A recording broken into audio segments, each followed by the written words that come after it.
Amigos, o tema desta transmissão é um filme e um evento histórico. O filme foi produzido pela Warner Brothers. Nossa Senhora de Fátima. Pedimos ao Sr. Jack Warner se ele nos permitiria exibir um trecho desse filme clássico, neste programa em particular, e a gentileza, a prontidão e a espontaneidade com que ele aceitou nos tornaram, de fato, seus devedores. O evento histórico é aquele sobre o qual este filme em particular foi baseado.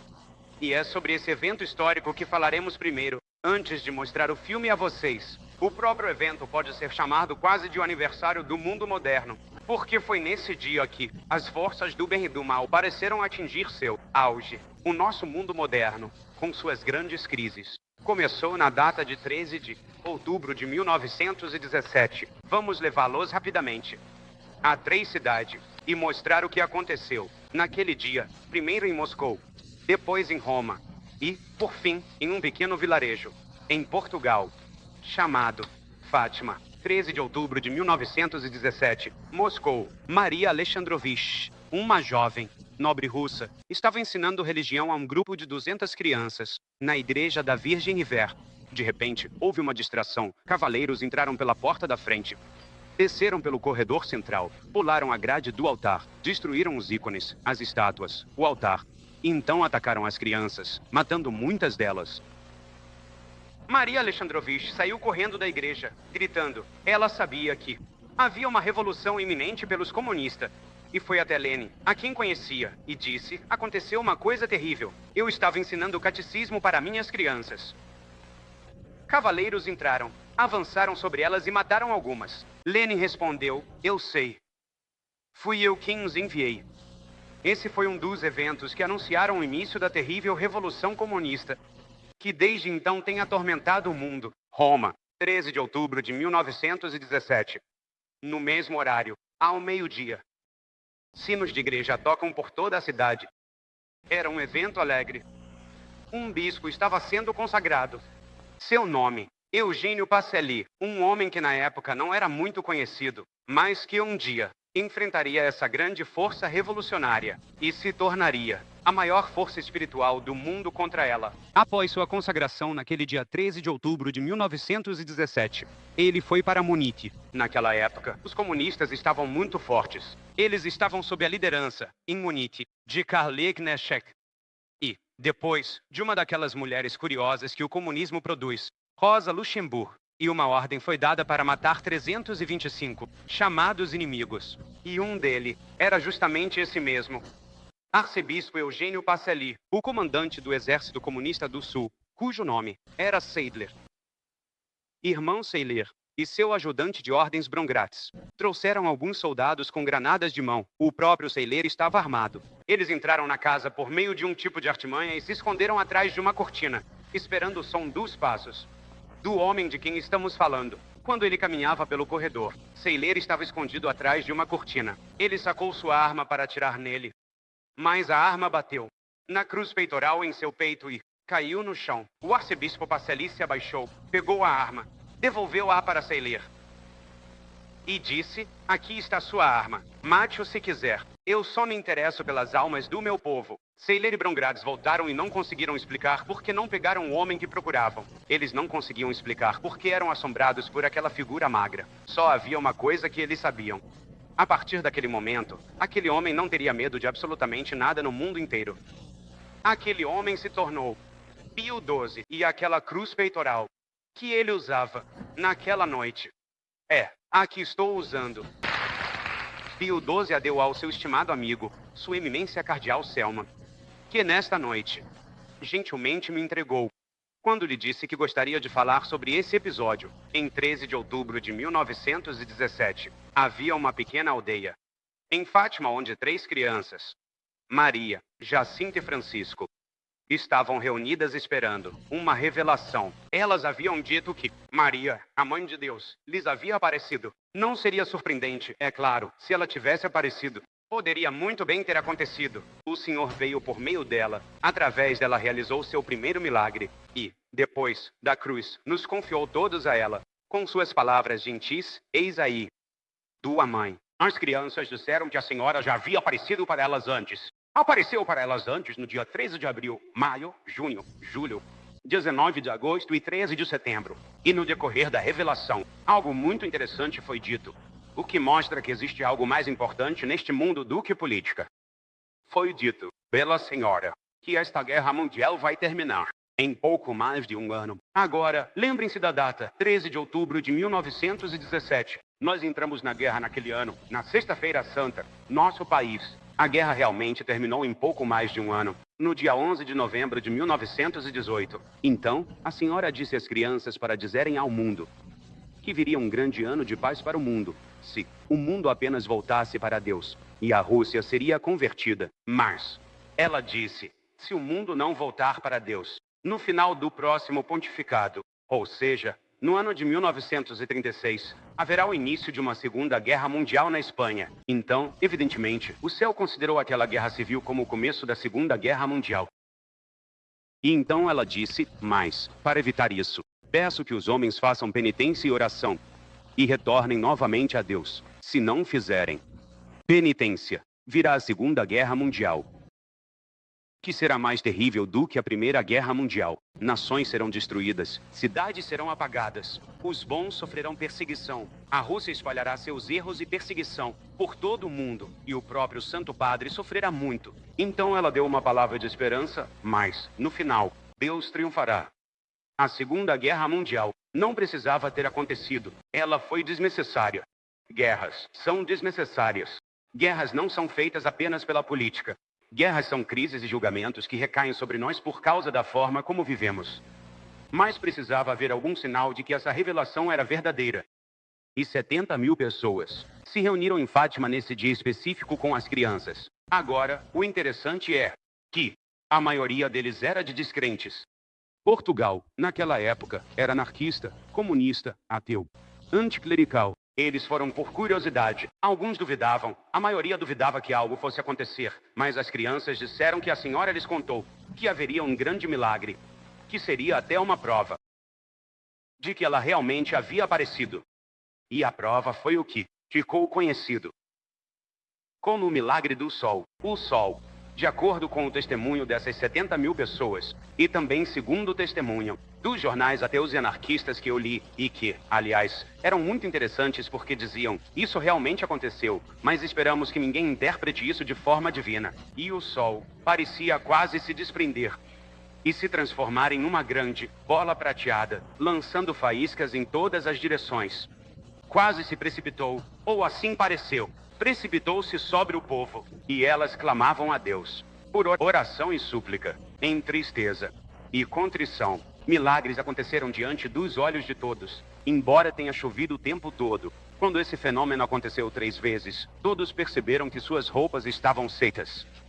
A partir daquele momento, Fátima se tornou uma espécie de ponto de encontro para todas as pessoas do mundo que acreditavam que a paz era feita em outro lugar que não nas mesas dos políticos, ou seja, que a paz era alcançada por meio da oração, reparação, expiação e sacrifício. No dia 13 de outubro de 1951, eu estava em Fátima e havia 1 milhão de pessoas.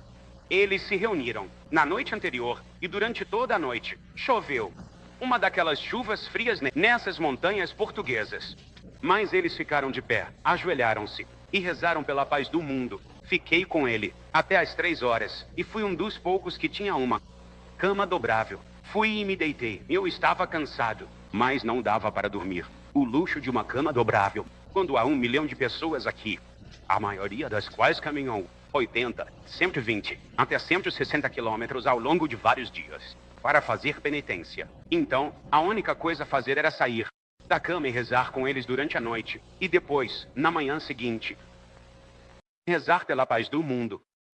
E quando a Warner Brothers fez esse filme em particular, eles deixaram o reino da imaginação e da técnica, e foram até Fátima naquela noite específica. E o final do filme, que vocês estão prestes a assistir, mostra as multidões naquela noite em que eu estava lá. Agora, o filme. Não, espere. Nossa Senhora estava lá. Eu não. A vi, mas eu sabia disso. 3 crianças loucas.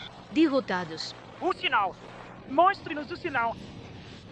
Por que vocês não nos deixam em paz? Eles são só crianças. De jeito nenhum.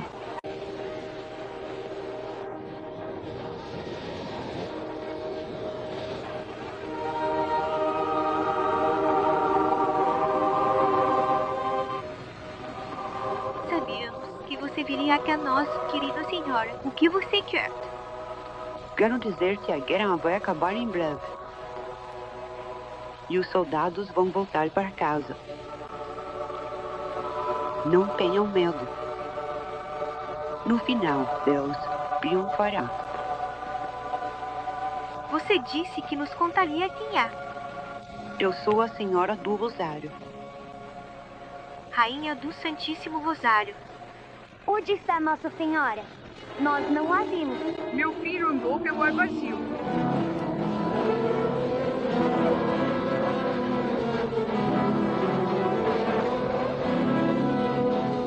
Vamos ser queimados. Melhor tirar milagre, se não faz sabia a tragédia. Bem, não posso dizer que não tentamos impedir isso.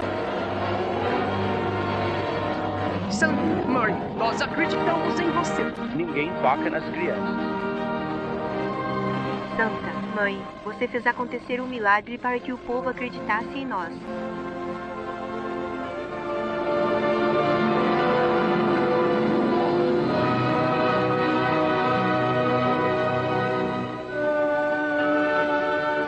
Olhem para o sol. O sol.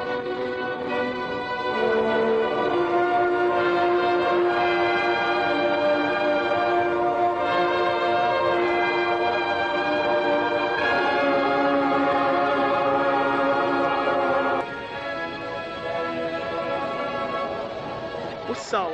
Olhem para o sol. Está caindo. O sol. Olhem para o sol. Está caindo.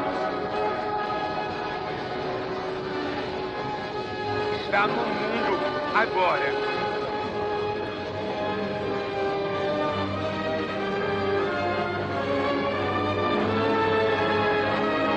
Rápido, está no mundo. O que está acontecendo? É o fim do mundo. Ah, não pode ser. Ah, eu posso ver de novo. Mãe.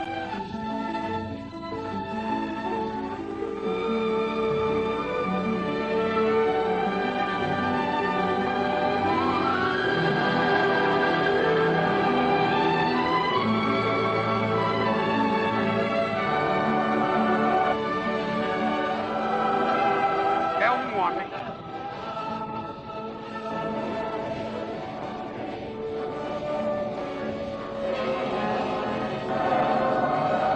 O quê?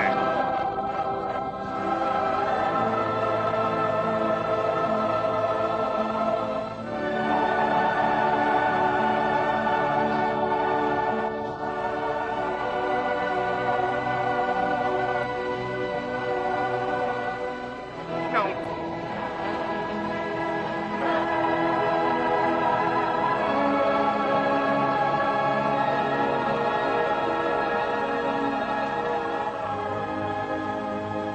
A senhora cumpriu.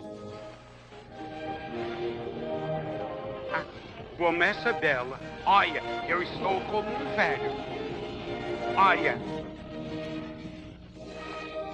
Foi há um minuto atrás.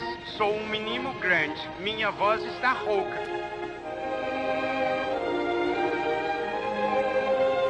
Ei, o que foi?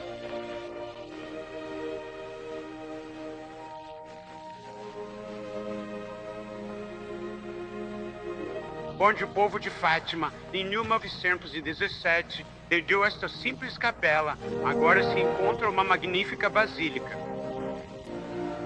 E em 13 de outubro de 1951, 1 milhão de pessoas de todo o mundo se reuniu aqui para prestar homenagem a Nossa Senhora de Fátima.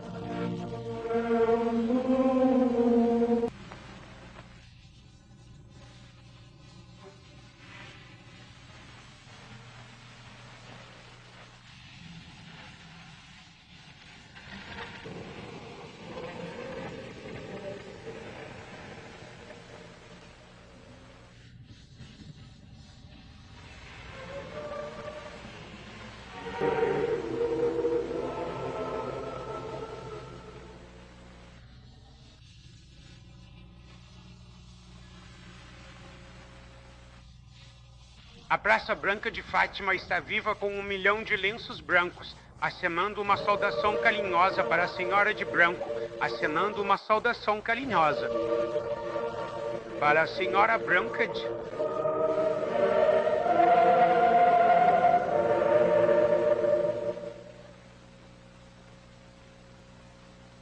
Mas, enquanto eu estava ali naquele altar, olhando aquela grande multidão de 1 milhão de pessoas, todas acenando os lenços brancos como bandeiras brancas de pureza, em homenagem à paz e à Senhora da Paz, minha mente deixou aquela Praça Branca e foi para a Praça Vermelha de Moscou, onde havia bandeiras vermelhas, tingidas de vermelho, com o sangue das vítimas. De alguma forma, senti que neste dia havia uma grande crise entre a Praça Branca de Fátima e a Praça Vermelha de Moscou. De algum modo, senti-se certo e seguro quanto à paz. Se pudéssemos apenas ampliar essa multidão, esses pedidos e esse espírito pelo mundo todo. E, na minha imaginação, eu podia ver uma grande mudança acontecendo sobre o martelo e a foice. Eu podia ver aquele martelo que destruiu tantos lares e profanou tantos santuários. Eu podia vê-lo sendo erguido bem alto por milhões de homens e agora parecendo uma cruz. E aquela foice que os comunistas usavam para ceifar vidas humanas como tribo verde. Agora eu via sua forma e seu simbolismo mudando, tornando-se, como disse o livro do Apocalipse, a lua sob os pés da Senhora. Este é o caminho para a paz. A Segunda Guerra Mundial não precisava ter acontecido. Se os homens tivessem retornado a Deus, a Terceira Guerra Mundial não precisaria acontecer. E ela não acontecerá se nós, como nação, voltarmos novamente para Deus. Se há uma guerra fria aqui e uma guerra fria em qualquer outro lugar, é porque nossos corações e nossas almas não estão em chamas com o amor de Deus.